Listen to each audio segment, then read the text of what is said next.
Boa noite, pessoal. Depois de algum tempo voltando a fazer os vídeos, por alguns problemas demorei aí, peço desculpas. E vamos continuar o 7, o João 7 a gente fez através de uma live com alguns irmãos, está no canal também. E vamos falar do 8 hoje, pelo menos uma parte, se não der tempo de falar inteiro, certo? Vamos começar do versículo 1, Evangelho de João, capítulo 8. Jesus, porém, foi para o Monte das Oliveiras. Isso aqui foi depois da festa dos tabernáculos, que a gente falou em João 7. Jesus ele se coloca no meio da grande multidão de judeus que estavam reunidos ali, numa festa tradicional dos judeus, festa dos tabernáculos.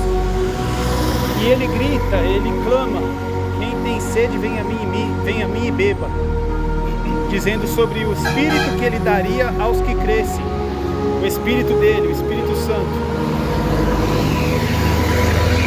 E ali diz a Escritura que os judeus enviaram muitos serviçais com o intuito de o prenderem para o matarem, porque ele se dizia mais do que o Messias, ele se dizia o Senhor, declarando muitas vezes eu sou, como a gente vai ver nesse capítulo. E aí esses mesmos que foram para prender Jesus, eles não aguentam o poder da palavra, eles dizem: ninguém nunca falou como este homem, e eles se retiram dali, onde eles vão prestar contas para os seus senhores. E eles ficam, os senhores ficam indignados com os capangas, né, que eles mandaram para prender Jesus, falando: vocês também vão se convencer, eles vão se converter a esse andarilho, a esse herege? E eles falam: poxa, mas ninguém nunca falou como esse homem. Uma das melhores, uma das mais lindas passagens, mesmo as pessoas com pré-conceito indo prender Jesus como herege, esses serviçais dos judeus, esses capangas, assim, falando no nosso verbete mais um adjetivo mais atual, eles ficam comovidos, quebrantados com a maneira que Jesus falava. E lá mesmo em João 7, eles falam: como este aí, nunca tendo estudado, fala de tal forma. Então foi algo impressionante que Jesus faz na festa dos tabernáculos. E diz a Bíblia que mesmo eles querendo matá-lo, planejando matá-lo, não lançaram mão dele, porque ninguém matou o Senhor. Ele deu a sua vida, e não era a hora ainda de fazer nada ao Senhor. Ele passou no meio deles e saiu. E foi, e aí começa o versículo 1 do capítulo 8. Jesus, porém, foi para o Monte das Oliveiras, e ao amanhecer ele apareceu novamente no templo, onde todo o povo se reuniu ao seu redor e se assentou para ensiná-lo. Jesus não tinha descanso, né, pessoal? De novo, no outro dia, não é à toa que ele falava: minha comida, uma comida eu tenho para comer, que é fazer a vontade do meu Pai. E ele fazendo essas coisas, ensinando, deixando emanar dele o rio de água viva, o qual ele prometeu, o Espírito, contagiando essas pessoas com a palavra do Senhor viva, palavra viva, que era o Senhor, o próprio Jesus, o Verbo. E ao amanhecer ele vai para o templo. Jesus, porém, foi para o Monte das Oliveiras. Deduzo eu, posso até descobrir pesquisando, que ele passou a noite no monte a sós com o Senhor, orando, se dedicando a Deus, porque fala ao amanhecer, ou seja, em outro tempo, no tempo que era de manhã, ele apareceu novamente no templo. E ali o povo se reuniu em volta dele para aprender. E ele assentou-se para ensinar esse povo que se reuniu em volta dele. E os mestres da lei e os fariseus trouxeram uma mulher surpreendida em adultério, pega em ato de adultério. Fizeram-na ficar de pé diante de todos. Sempre é uma coisa, que é normal do religioso. Expor a falha. Presta atenção na diferença. Expor heresia é obrigação. Expor erro doutrinário é obrigação de todo cristão. Nós não temos que ficar expondo pecado dos outros, pecados individuais. E é isso que os fariseus faziam.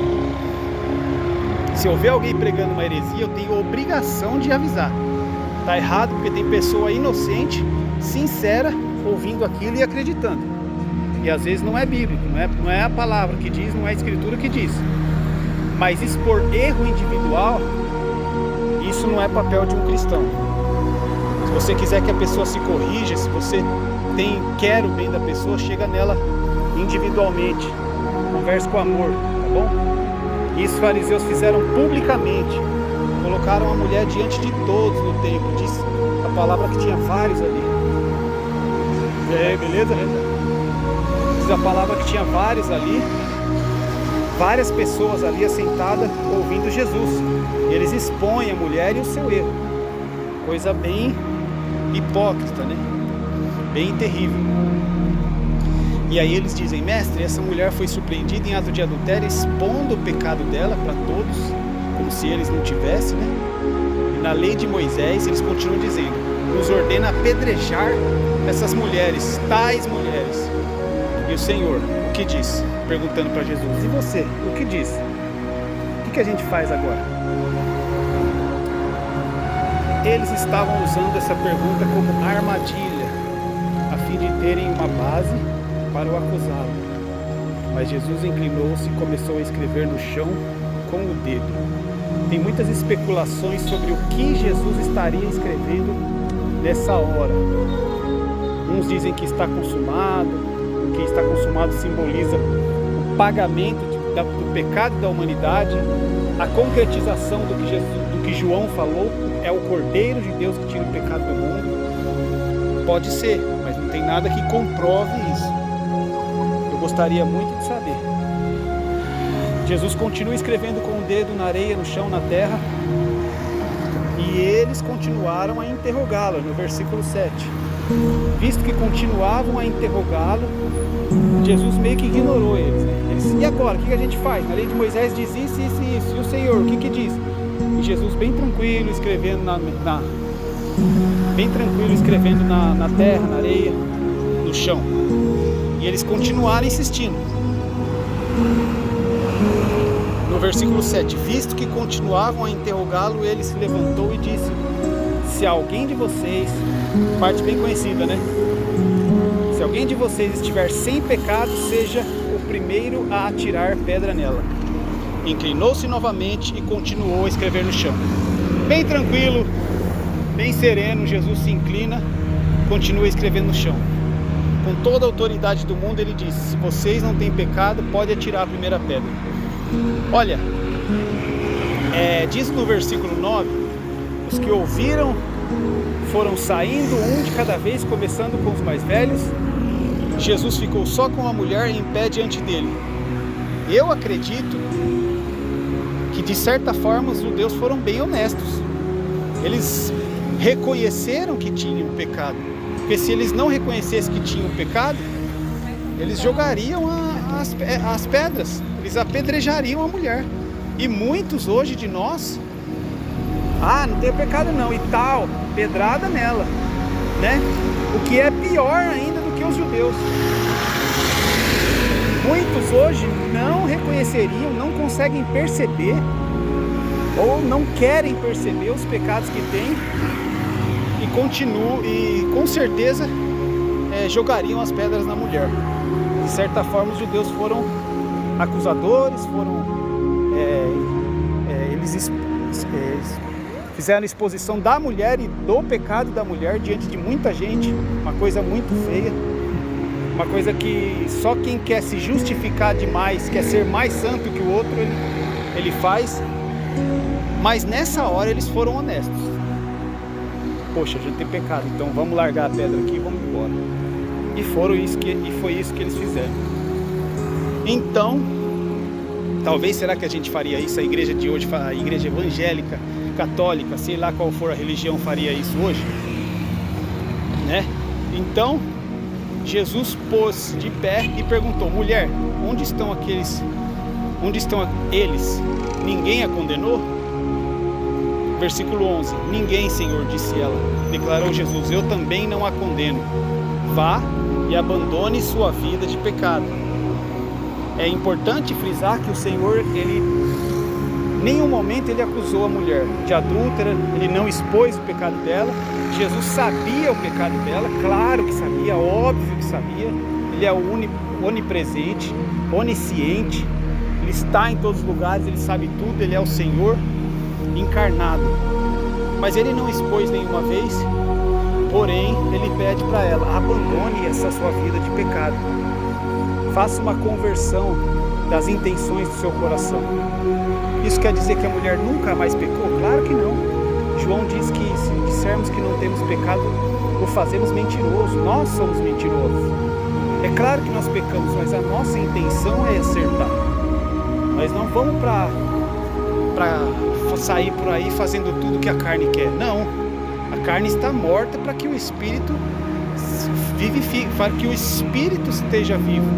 Espírito que vive para Cristo hoje. A carne quer gritar, fica nervosa, fica brava, dá um berro daqui, um berro dali, mas não vive. Ela não vive do jeito que ela vivia, dominando, dirigindo a nossa vida. Ela não vive mais, não pode viver. É isso que Jesus está falando para ela. E falando novamente ao povo, Jesus disse: eu sou a luz do mundo. Quem me segue nunca andará em trevas, mas terá a luz da vida. Algo muito profundo. Quem me segue nunca andará no escuro, nunca andará encoberto, escondido. Quer dizer que vai ser perfeito? Não, quer dizer que a sua vida vai ser exposta à luz. Tudo que eu fizer de errado eu vou confessar ao Senhor. É isso que me justifica. Porque pecar, meus amigos, nós vamos pecar. Errar, nós vamos errar. Vamos ficar bravo, nervoso, com certeza, até a vinda do Senhor. Mas a minha vida é exposta. Minha consciência, ela me reprova ou me aprova. E diante disso, eu confesso, eu ando na luz, eu deixo as claras, eu mostro, eu revelo para Deus, deixo a minha vida na luz para revelar para Ele tudo que eu faço que Ele não aprova. Os fariseus lhe disseram: você está testemunhando a respeito de si próprio, o seu testemunho não é válido. Aí vai começar um debate, eu vou parar para o vídeo ficar curto, mas vai começar um debate muito interessante entre os fariseus, alguns dos judeus, e Jesus. Mas eu quero dedicar um vídeo só para isso, tá bom? Fica com essas lições por enquanto da mulher adúltera, ex-adúltera, e Deus abençoe a todos. Obrigado por estar aí dando uma força, acompanhando os vídeos. Deixa qualquer dúvida ou comentário ou observação, coisas que eu não reparei muitas vezes, você pode deixar aí no comentário pra gente, beleza? Deus abençoe, um abraço.